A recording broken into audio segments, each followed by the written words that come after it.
You see, well, the expectation of the MPC is that price will continue to moderate. Inflation will continue to moderate to the end of the year.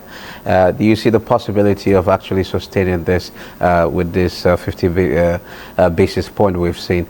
You see the likely possibility that it will continue like that until maybe possibly interest rate becomes favorable to businesses?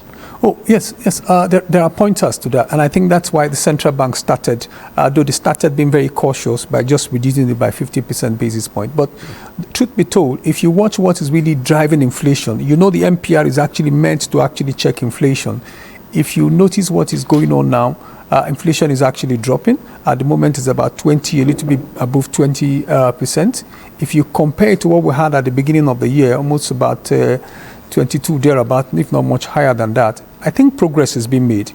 If you also realize that the cost of energy, which is one of the major drivers of inflation, is actually being addressed at the moment.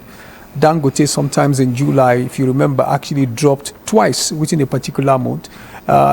Price of PMS to about 820. That forced the NMPC itself to also reduce its ex-depot price to about 900. We expect to see this continuing, and that means that inflation will continue to drop, and as it begins to drop, you find that the central bank will begin to ease the monetary policy rate, and people will be able to pick up businesses and find the need to want to borrow money. Now, the central bank says that the main target is a single-digit inflation rate. How realistic is this?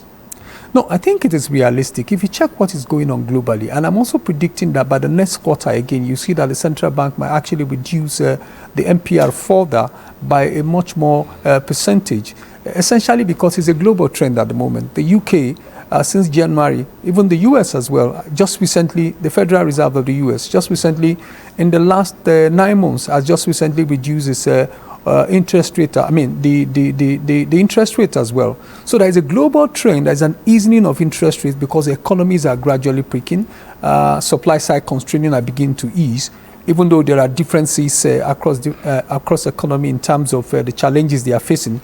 But generally, I think there is an easing of the global inflation rate, and that is also prompting why Nigeria is also reducing it. Beyond that, anyway, is the fact that there is an increase in production of agriculture. Agricultural production has improved. If you check the statistics available, the GDP of Nigeria, with the rebasing of it, also shows that we are also making some good progress. Beyond that is the fact that if you check the huge pressure we used to have on the forex has actually reduced. At the moment, our foreign reserve has gone to about 43 billion US dollars as at this month, compared to what it was before now. Last year, we were dealing with about, the last quarter, we're dealing with about 40 thereabout billion US dollars. So there has been some progress. And you can see that as interest rates, as the exchange rate, the pressure on the forex begins to actually reduce, you find that inflation begin to also come down itself, and the central banks will then begin to find the need to further begin to relax the MPR, as it were.